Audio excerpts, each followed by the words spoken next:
Hi, I'm Ashley from Sunny Made, and today we are going to talk about piecing backing.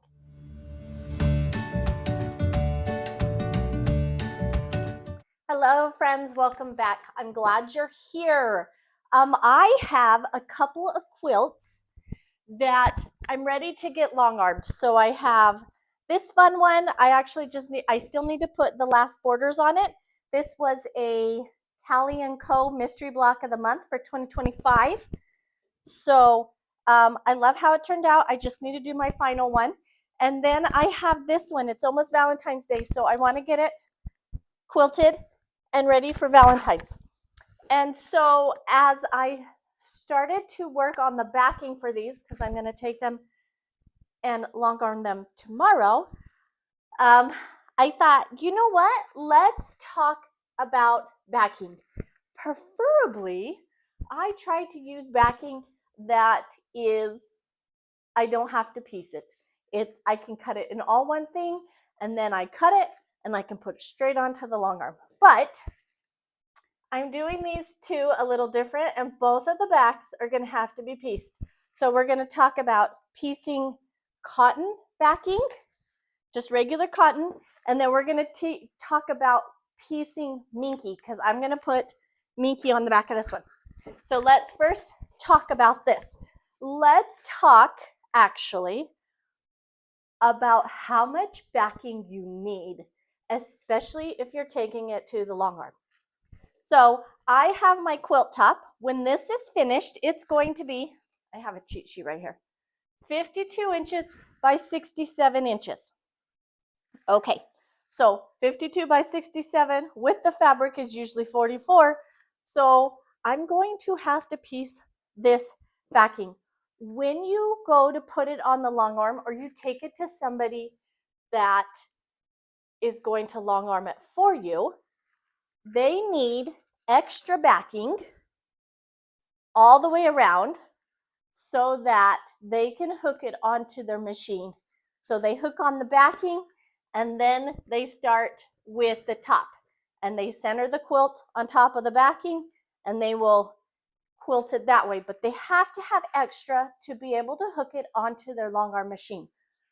At the store that I work at, we like 4 inches, 4 inches all the way around. So if my quilt is 52 inches wide, I want my backing to be at least 60 inches wide. So 4 and 4 on each side would be 8.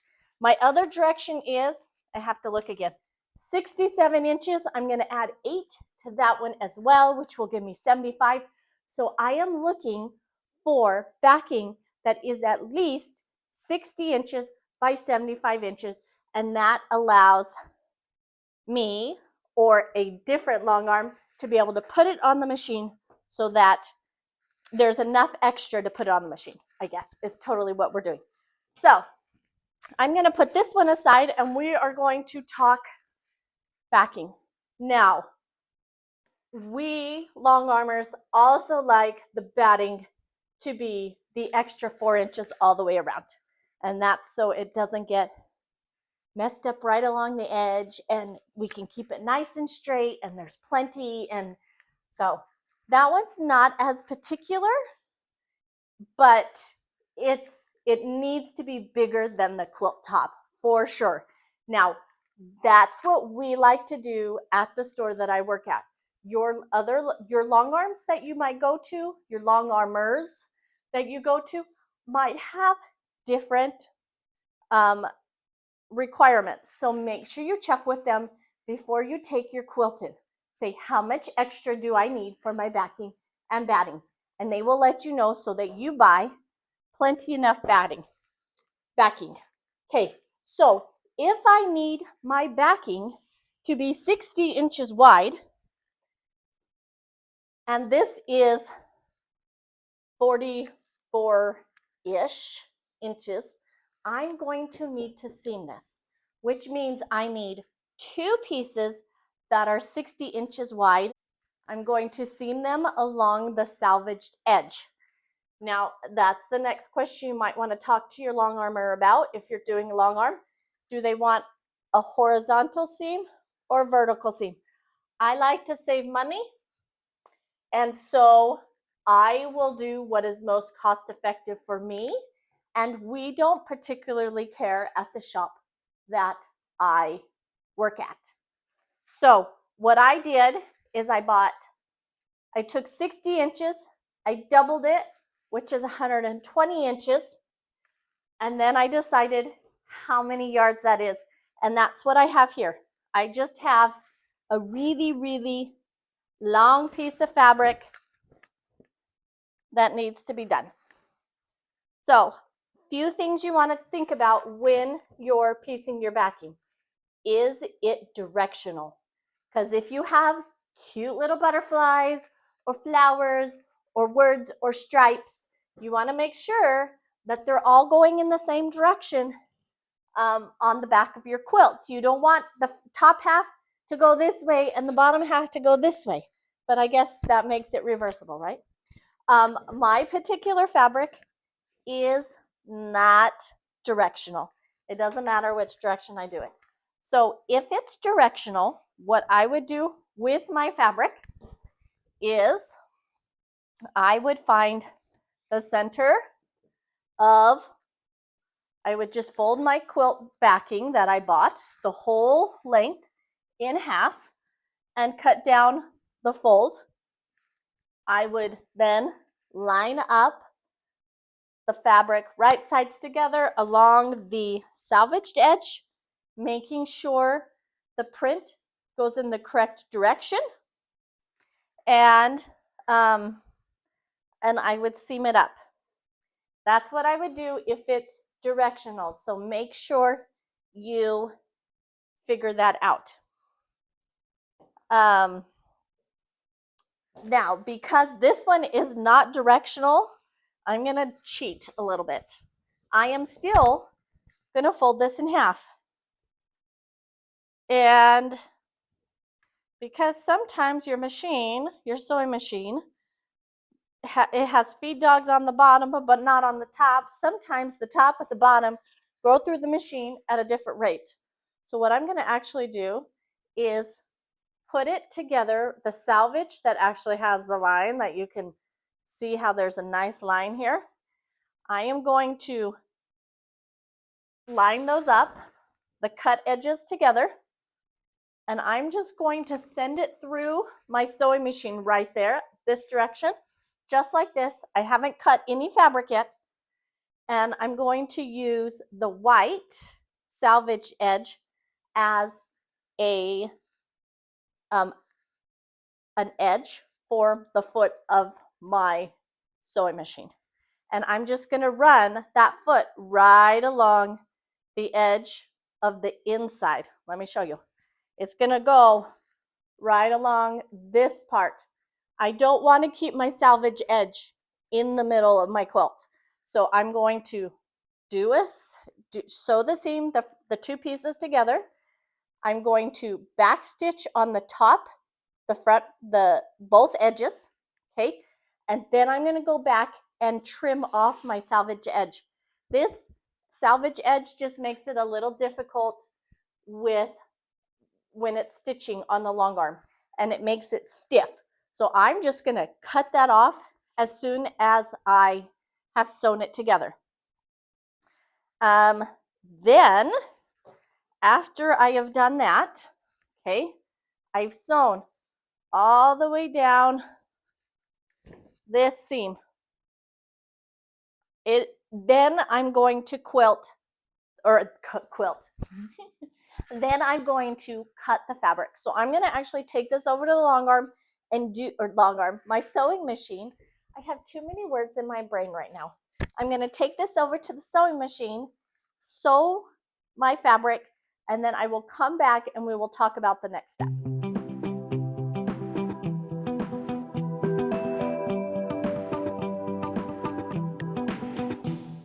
Okay, so I seamed it all the way through. I don't know if you saw in that little clip, I changed my stitch length.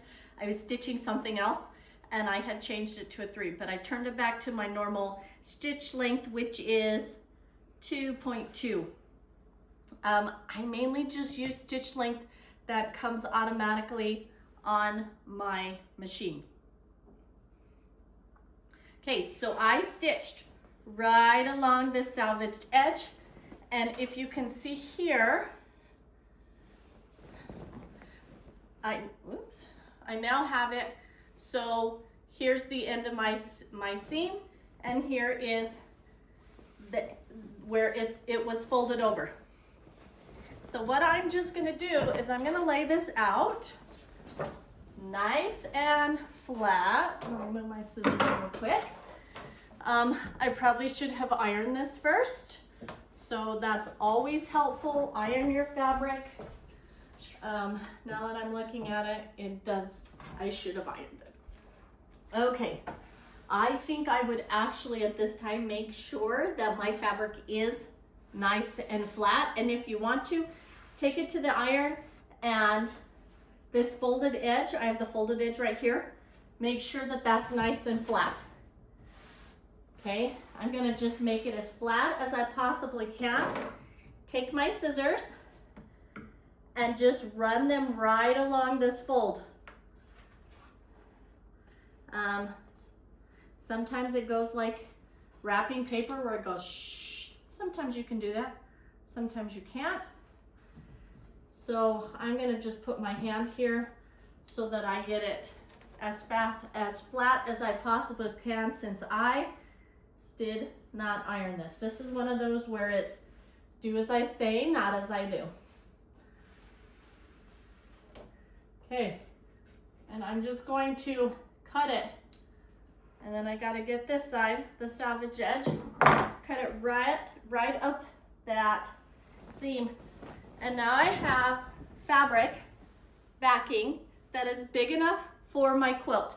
At this point, I'm gonna take it to the ironing board, and yes, iron the whole thing, but I want to, well, first I'm going to cut off my salvaged edge here, and then I'm gonna take it to my ironing board, and I'm going to iron my seam open.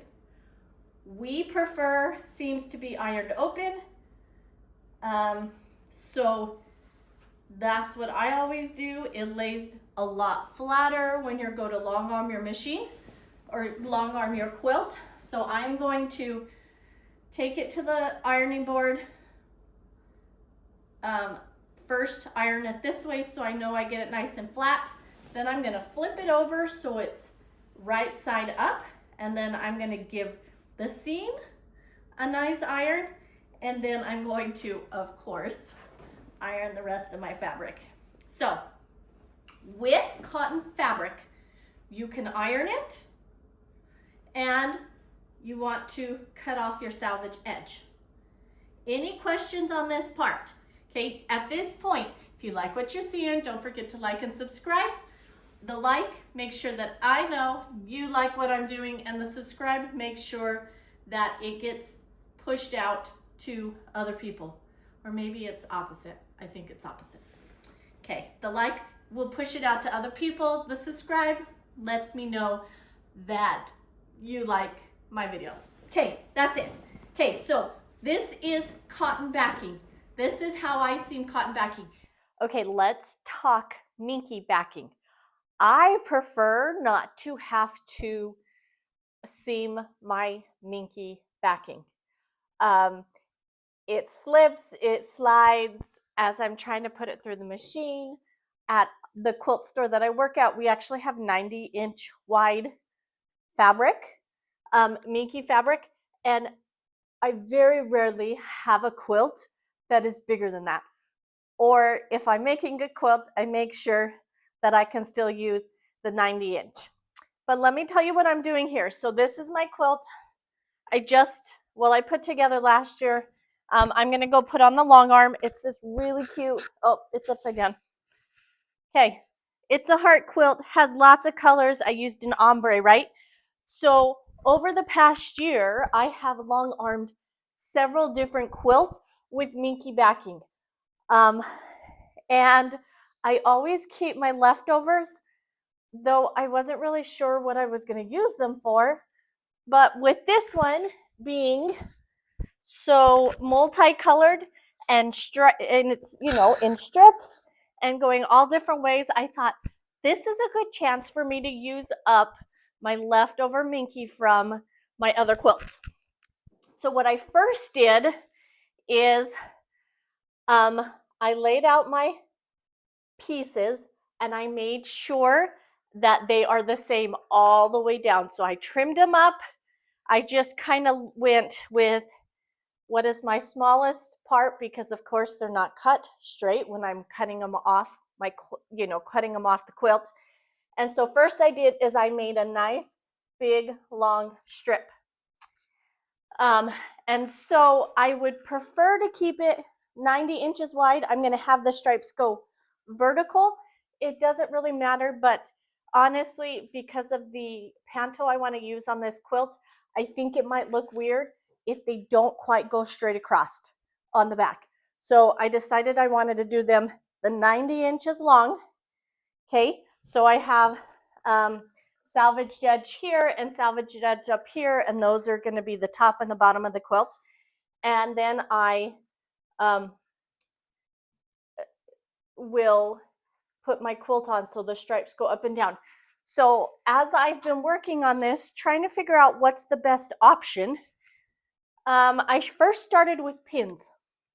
And I found that the pins were not good, because even though I pinned them and I pinned them a lot, as I started to sew, the minky would sit there and slide. So what I do is I lay this down on, this is my kitchen table. If you have a really long table, it's super nice.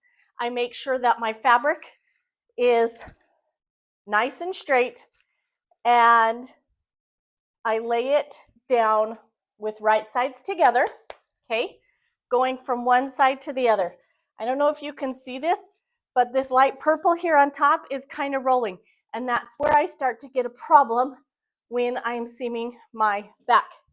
So one of the things you want to look at, if you are seaming a back that is the same color, is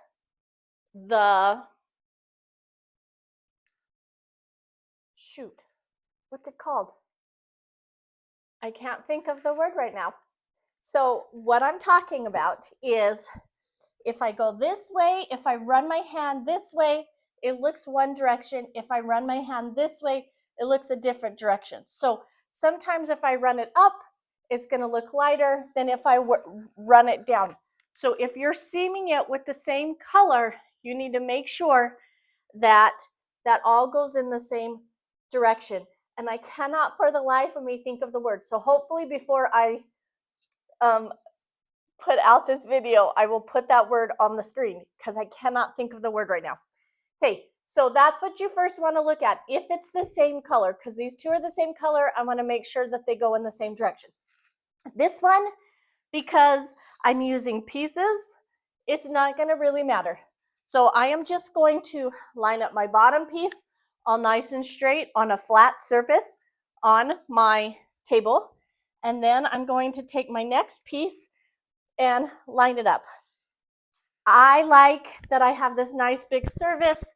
If you don't have one, maybe try the floor.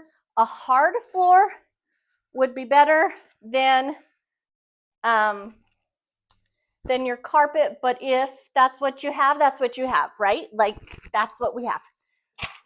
So what I have actually found best, these are called binding clips or quilting clips. I think they actually said binding clips on them. I got them in a cute little box that has a lid.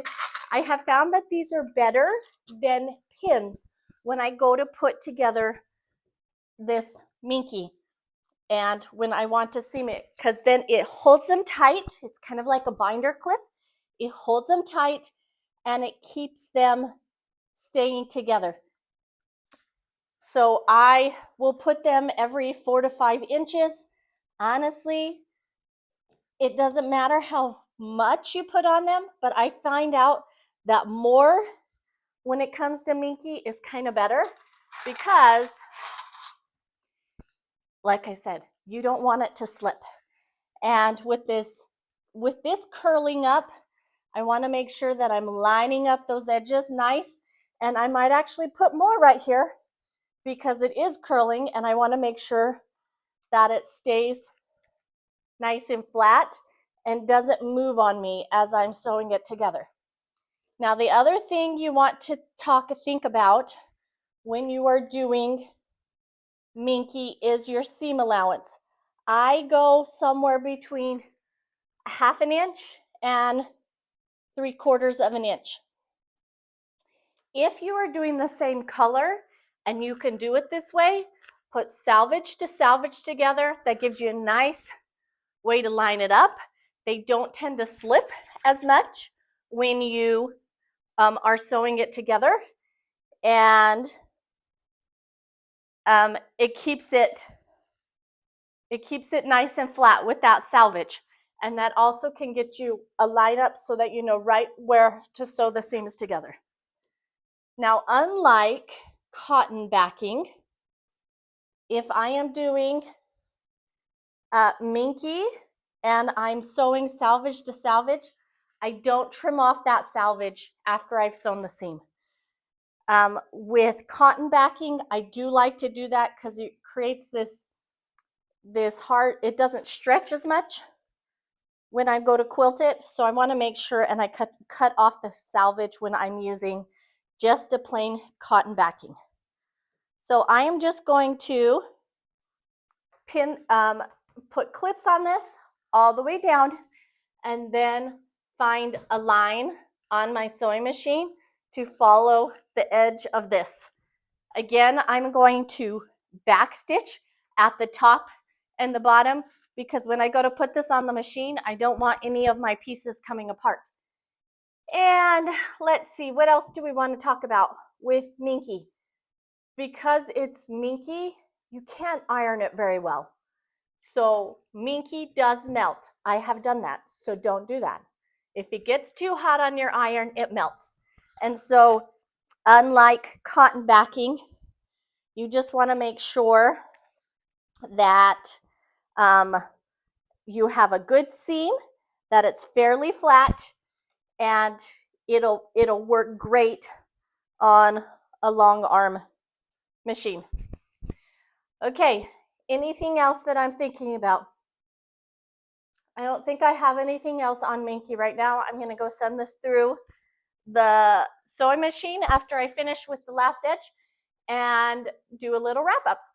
Okay, now that I have my backing all put together, there's a few things else I wanted to touch on. So when I went to put this together, I started on the same side, okay, and I went the same direction down, which means my end is a little bit off. And the reason for this is because I had two pieces here in the middle, this purple and this coral color, that are not the 90 inches top to bottom. The salvage actually runs, it was the side of a quilt or a bottom of a quilt, I don't know. Anyways, the salvage runs here. It's not on the top and bottom. And so these pieces were not 90 inches. So if I'm looking over here, I don't have a straight piece. So what I'm going to do is I'm going to measure it, put a nice long line, and I'm going to trim it all nice and straight down here so that I have a straight edge up here. This straight edge is the edge that I lined up all of them up, and I'm going to put that at the top of my quilt when I go to put it on the long arm. And then once I trim this end down here, this is going to actually be the bottom. I'm hoping it turns out pretty straight, but because it's on the bottom, I can make sure that it doesn't do anything wonky, and I can snap it on to my long arm a little different. So we now have two different ways to piece a backing. I think I gave you most of my tips on piecing minky and piecing cotton, but if you have any other questions, make sure you leave them down in the comment section below. I try to get on about once a week, twice a week to answer those questions. So I would love to see what kind of questions you guys have about piecing your backing. And let's see what else. I think that's it. So find me on Instagram, Ashley_SunnyMade, and I will see you next week. Happy sewing.